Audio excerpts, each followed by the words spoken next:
Hey, you. I know you've been praying a long time and there's been no word from heaven. You're not alone. 1 Kings 18:42 through 44 says, Elijah prayed. Elijah prayed for rain.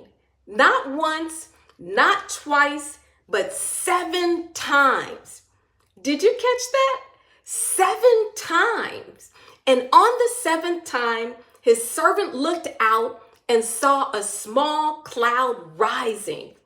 And not long after, the sky opened up and the rain came pouring down. See, you can't give up now.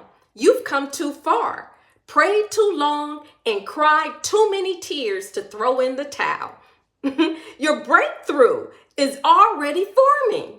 It's peeking through the clouds. And when it rains, don't expect a drizzle. Expect a downpour of restoration, favor, healing. So keep praying. You can't give up now.